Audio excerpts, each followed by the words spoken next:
ઓગળ તાલુકા થરા ખાતે મામલતદાર કચેરીનો શુભારંભ। કાંકરેજ તાલુકામાંથી વહીવટી સરળતા માટે અલગ બનાવવામાં આવેલા ઓગળ તાલુકાની મામલતદાર કચેરીનો આજે થરા ખાતે શુભારંભ કરવામાં આવ્યો। કચેરી અને વહીવટી સેવાઓ। ઓગળ મામલતદાર કચેરીમાં જનસેવા કેન્દ્ર, વહીવટી શાખા તેમજ મહેસૂલ વિભાગ કાર્યરત થશે।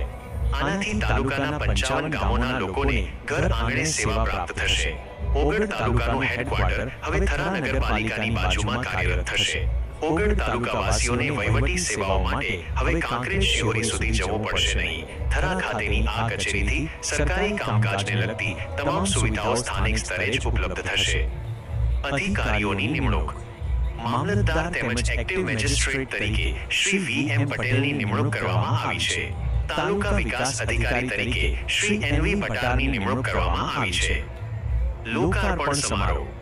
લોકાર્પણ સમારોહમાં ગુજરાત વિધાનસભા અધ્યક્ષ શ્રી શંકરભાઈ ચૌધરી, જિલ્લા પ્રભારી શ્રી બળવંતસિંહ રાજપૂત તેમજ બનાસકાંઠા જિલ્લાના ભાજપ અધ્યક્ષ તથા પૂર્વ શિક્ષણ મંત્રી કીર્તિસિંહ વાઘેલા ઉપસ્થિત રહ્યા હતા।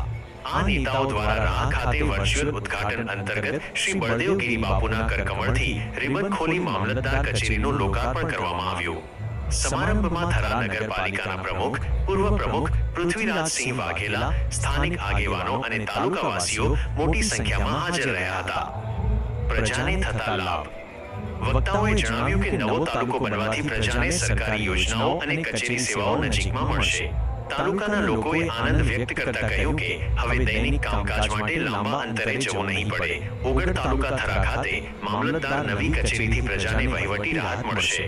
થરા ખાતે ઓગળ તાલુકાની મામલતદાર કચેરી સત્તાવાર રીતે કાર્યરત બની ગઈ છે, જે ભવિષ્યમાં સમગ્ર તાલુકા માટે વિકાસના નવા દ્વાર ખોલશે। આજનો જે પ્રોગ્રામ છે એ અમારા ઓગળ તાલુકા માટે સ્વર્ણ અક્ષરે લખવાનો દિવસ ગણાવીએ કે જ્યારે વિજયાદશમીના દિવસે જો ઓગળ તાલુકાની ઓફિસોને ઓપનિંગ કરવામાં આવ્યું હોય અને લોકોની જે બનાસકાંઠાના લોકોની એક લાગણી અને માગણી હતી કે અમારા ઓગળ જિલ્લો બને, પણ ઓગળ જિલ્લાના બદલે ઓગળ તાલુકો બને છે, એમાં પણ અમે ખૂબ ખૂબ ખુશી છે, ખૂબ રાજી છે। અને ઓગળજી મહારાજ સમસ્ત ઓગળ તાલુકાને ખૂબ સુખી રાખે। 18 આલમના જે ઈષ્ટદેવ ઓગળજી મહારાજ જે છે, આજે ઓગળજી મહારાજને તો કવિઓ તો કીધું છે કે ઓગળા અખંડા ઓલિયા નવખંડ નાથે ધર્મ ધંધા ઓગળ મોટા ઓલિયા। દુનિયાની અંદર નવખંડની અંદર જયારે ઓગળજી મહારાજને નેજા ફરકે છે, એવા આજે જયારે એમની એવી તપોભૂમિ કે જયારે અમારે ઓગળ થાળી કહેવાય, જોગીરબાર કહેવાય, એમની તપોભૂમિ છે, એની અંદર સમસ્ત 18 આલમ ખૂબ ખૂબ એમને આસ્થાનું કેન્દ્રથી જે માને છે, એમાં હું ખૂબ આશીર્વાદ આપું છું કે મારો ઓગળ તાલુકો ખૂબ સુખી થાય, ખૂબ સમૃદ્ધ થાય અને ખૂબ શિક્ષિત થાય। ઓગળ તાલુકો નિવેશની બને એવા જ ઓગળજી મહારાજના, મા હિંગળાજના ખૂબ ખૂબ આશીર્વાદ છે। સદાય માટે સુખી રહે। દશેરાના પાવન પર્વ નિમિત્તે નવો ઓગળ તાલુકાને જે કર્મચારી માટે જે વર્ચ્યુઅલ બેઠક ઓપનિંગ થવા જઈ રહી છે અને એના ઉપસ્થિતમાં સર્વે સમાજજને આસ્થાથી નમન કરી વંદન કરે છે એવા પરમ પૂજ્ય બળદેવગીરી બાપુ પણ અહીંયા ઉપસ્થિત છે। ત્યારે તો પ્રથમ બાપુના ચરણોમાં વંદન કરું છું, નમન કરું છું।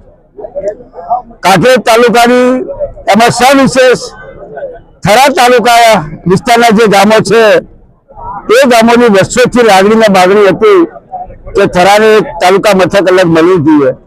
ત્યારે ઓગળ બાપાની કૃપાથી, એમના આશીર્વાદથી ઓગળ નામથી તાલુકો અલગ બન્યો છે। એ બાબતથી કાંકરેજ તાલુકાની અને એમાંય ઓગળ તાલુકા સમાવિષ્ટ જેટલા પણ ગામો આવે છે, ગામોની સર્વ સમાજ ખૂબ આનંદ ઉમંગ સાથે આ નિર્ણય વધાવ્યો છે। આપ જોયું છે કે જે દિવસે જાહેરાત થઈ દિવસે બંને રાજકીય પક્ષના આગેવાનોએ ફટાકડા ફોડીને મીઠાઈ વેચીને આનંદ મનાવ્યો હતો। આ જ એકતાનું પ્રતીક છે। ગુજરાત સરકાર શ્રીએ કાંકરેજ તાલુકામાંથી એક નવીન ઓગળ તાલુકો જે આપ્યો છે, એ તાલુકાના તમામ લોકોનો એક આનંદ અને ઉત્સાહનો દિવસ છે। આજે વિજયાદશમીનો દિવસ, 2 ઓક્ટોબર મહાત્મા ગાંધીજીનો પણ આજે દિવસ। એવા પવિત્ર દિવસોમાં ગુજરાત સરકાર શ્રીએ જે તાલુકા અલગ કરેલા છે, જે તાલુકાઓને નવીન તાલુકા અસ્તિત્વમાં આવ્યા છે, એવા તાલુકાની કચેરીઓ, તાલુકા મથકની તમામ કચેરીઓ ખુલ્લી આજે કરવા માટે વર્ચ્યુઅલ પ્રોગ્રામ વાવ થરાદ તાલુકાના રાહ ગામેથી રાહ તાલુકામાંથી વર્ચ્યુઅલ ઓપનિંગ કરવા માટેનું જે સૂચનાઓ હતી એ પ્રમાણે કાંકરેજ તાલુકામાંથી નવીન બનેલો ઓગળ તાલુકો આજે તાલુકા પંચાયત કચેરી અને મામલતદાર કચેરી, તાલુકા શિક્ષણાધિકારીની કચેરી અને તાલુકાની વિવિધ કચેરીઓ આજે 2જી તારીખે વર્ચ્યુઅલ ઓપનિંગની અંદર ઓપનિંગ કરવામાં આવી છે. તાલુકાના લોકોને 50 કિલોમીટર જેટલું દૂર શિહોરી મુકામે આવવું પડતું હતું, એની જગ્યાએ હવે ઘણું બધું અંતર ઓછું થઈ અને થરા મુખ્ય મથકની અંદર કચેરીઓ ચાલુ કરવામાં આવી છે. એ કચેરીઓની અંદર હવે લોકો એનો લાભ લઈ શકશે. એમને વધારાનું અંતર જે કાપવું પડતું હતું એ નહીં કાપવું પડે. લોકોએ પણ ખૂબ ઉત્સાહથી ઓગળ તાલુકાને વધાવ્યો છે. પત્રકાર મિત્રોએ પણ જહેમત ઉઠાવીને આ તાલુકાની ખૂબ જ લોકો સુધી હૃદયસ્પર્શી વાત ગયેલી છે અને મોટી સંખ્યામાં લોકો પણ ઉપસ્થિત રહી અને ઓગળ તાલુકાને વધાવ્યો છે. લોકોએ પણ ગુજરાત સરકાર શ્રીની આ ઓગળ તાલુકાની નવીન અમલીકરણની વાતને ખૂબ ખૂબ ધન્યવાદ સરકારશ્રીને પણ આપેલા છે. અને અત્યારે પણ હું લોકોને અને તમામ મીડિયાના મિત્રોને હું હૃદયપૂર્વક આભાર માનું છું કે તમામે આવીને અને ઓગળ તાલુકાને, નવીન તાલુકાને આ કચેરીઓ ખુલ્લા મૂકવા માટે હૃદયથી તમામે સાથ સહકાર આપ્યો છે. એ બદલ તમામનો આભાર વ્યક્ત કરું છું.